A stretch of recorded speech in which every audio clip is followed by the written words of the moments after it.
Every month there's a ton of gaming stories, and some of them just really stand out. Hi folks, it's Falcon, and today on gameranx, the weird gaming stories of September 2019. Starting off at number 10, a 26-year-old flute player from Japan recalled on Twitter when he was little and he learned to play the Zelda treasure sound, the 4-note da-da-da-da thing on the flute. And his mom responded by saying, "You've been playing the video games again? No foosball for you, Bobby Boucher." I mean, obviously she didn't say that directly, but you get it. Basically, his mom thought video games were counterproductive and he had to take to even hiding under his bed sheets playing the game. I'm assuming with some form of big, goofy, old headphones from 20 years ago. But he sort of proved her wrong in that he's accomplished a lot as a flute player.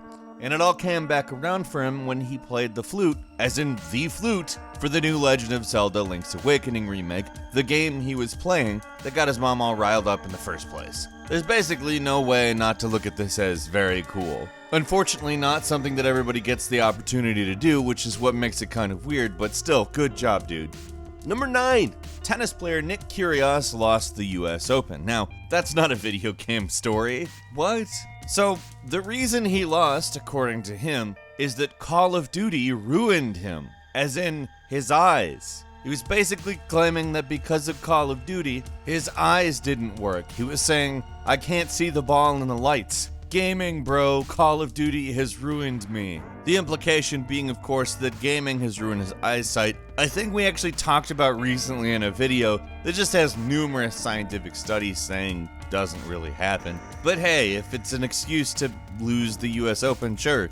Keeping in mind there are probably instances where gaming does actually hurt your eyes. You'd most likely be talking about circumstances that are abnormal and not the normal way people play games. If a young guy's playing Call of Duty on a couch for like extended periods of time, it's most likely not going to be the worst thing that ever happened. It's not going to cause like an immediate breakdown of your eyeballs, I have to imagine. So maybe not the best excuse. Moving on to number 8, here we have the real version of that. A woman in China played mobile games at night so much into the wee hours of the morning, repeatedly every single day, literally lying in bed all night playing games with the screen next to her face, blasting her with blue light, and as blue light is known to do with the optic nerve when in high concentrations, damaged her eyes. It was actually so bad she got glaucoma at age 28, which is normally something you get when you're an older person. Now, I want to stress that part of the reason this happened is because she was doing it for such extended periods of time, with a screen literally right up in her face. And this is just speculation on my part.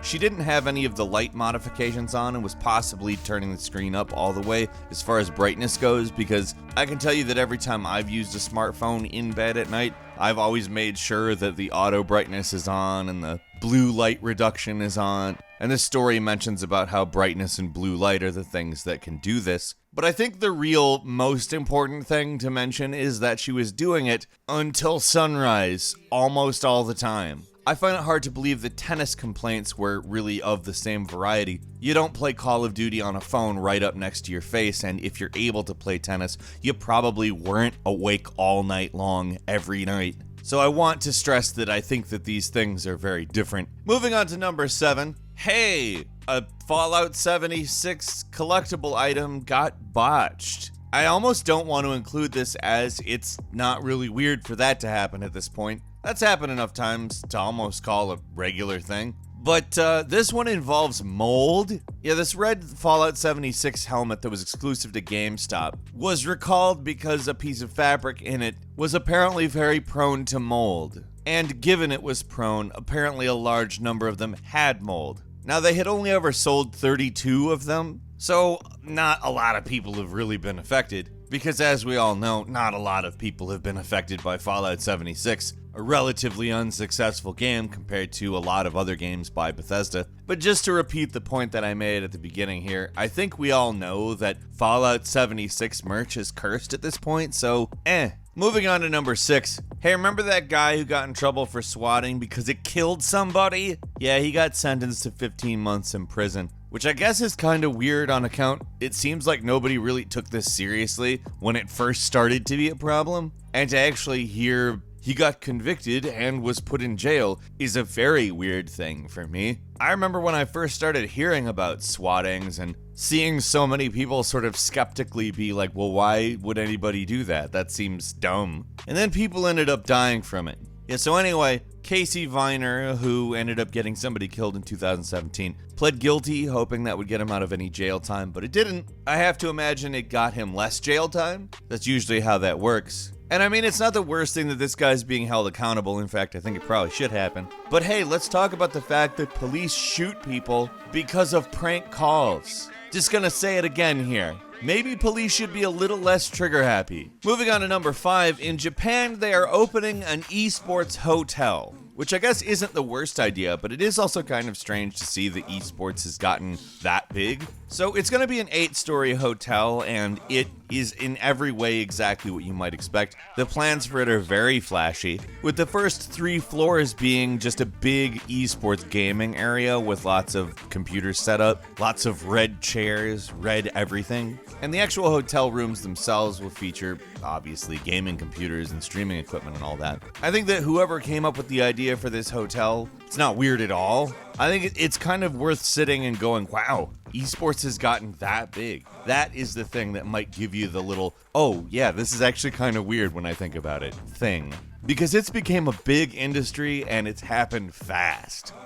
Number 4, Valve issued an update that allowed NPCs to blink in Half-Life games again. It's because back in 2014 they issued an update that changed the way they distributed all of the data for updates, which also strangely stopped all of the NPCs from blinking unless they were told to in a cutscene by a script. Now this affected every single source-based Half-Life thing. So Half-Life Episode 1, Episode 2, Half-Life 2, even Half-Life Source, the semi-remake with tons of bugs. And although people had unofficially fixed it, it was nice that Valve actually decided to, do some game development. I know that's a very typical criticism to levy against Valve, but I mean, that's a very simple thing to fix, I have to imagine, and it's good they did it.